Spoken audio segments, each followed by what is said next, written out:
ലത ശ്രുചിക്കുട്ടിൻ്റെ പുതിയ വീഡിയോയിലേക്ക് നിങ്ങൾക്കെല്ലാവർക്കും സ്വാഗതം. ഞാനിന്നിവിടെ ബനാന അവിൽ ഷേക്കാണ് ഉണ്ടാക്കുന്നത്.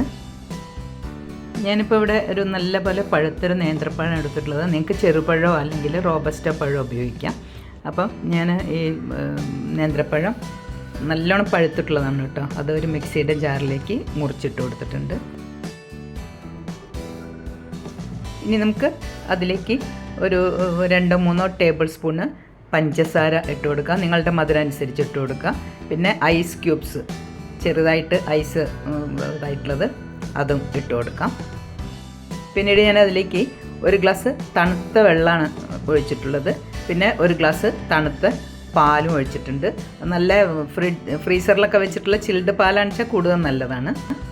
ഞാൻ ഒരു പാന് അടുപ്പത്ത് വെച്ചിട്ട് അതിലേക്ക് അവിൽ വറക്കാൻ വേണ്ടിയിട്ട് ഇട്ടിട്ടുണ്ട്. ഒരു കപ്പ് അവിലാണ് എടുത്തിട്ടുള്ളത്. അപ്പോൾ അതൊന്ന് നല്ലപോലെ ഒന്ന് വറുത്ത് നമ്മളിത് കൈ കൊണ്ട് ഇടുമ്പോൾ അങ്ങനെ പൊടിഞ്ഞു വരും. ആ പാകാവുന്നത് വരെ ഒന്ന് വറുത്തെടുക്കുക. ചോക്കൊന്നും വേണ്ട, ഒന്ന് ക്രിസ്പി ആയാൽ മതി. ഇനി നമുക്ക് അത് വറുത്ത് വെച്ചിട്ടുള്ള അവിൽ ആദ്യം തന്നെ കുറച്ച് പാത്രത്തിലേക്ക് ഇട്ട് കൊടുക്കാം.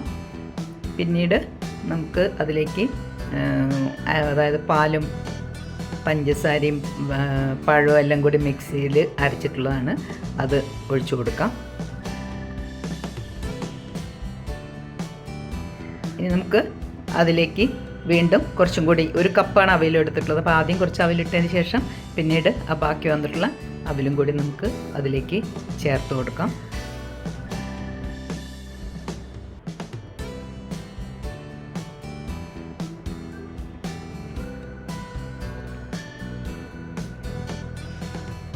ഇനി നമുക്ക് അതിൻ്റെ മുകളിലായിട്ട് ഞാൻ കുറച്ച് ഡ്രൈ ഫ്രൂട്ട്സാണ് ഇട്ട് കൊടുക്കാൻ പോകുന്നത്.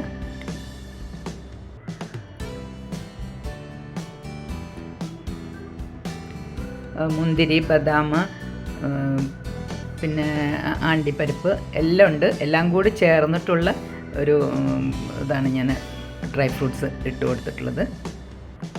അപ്പോഴിത് വളരെ ഒരു ഹെൽത്തി ആയിട്ടുള്ള ഡ്രിങ്കാണ്. ഒരു നേരം നമ്മൾ ചോറ് കഴിച്ചിട്ടില്ലെങ്കിലും ഇതൊക്കെ കഴിച്ചു കഴിഞ്ഞാൽ വിശപ്പ് മാറും, ക്ഷീണം എല്ലാം മാറും. അപ്പോൾ എൻ്റെ വീഡിയോ ഇഷ്ടപ്പെട്ടിട്ടുണ്ടെങ്കിൽ ലൈക്ക് ചെയ്യുക, ഫ്രണ്ട്സിനും റിലേറ്റീവ്സിനും ഷെയർ ചെയ്ത് കൊടുക്കുക. ആദ്യമായിട്ട് കാണുന്നതെങ്കിൽ ഒന്ന് സബ്സ്ക്രൈബ് ചെയ്യണേ. തൊട്ടടുത്തുള്ള ബെല്ലൈക്കൺ കൂടി എനേബിൾ ചെയ്ത് ഓൾ എന്ന് ക്ലിക്ക് ചെയ്താൽ ഞാനിടുന്ന വീഡിയോസിൻ്റെ നോട്ടിഫിക്കേഷൻസ് കിട്ടുന്നതായിരിക്കും.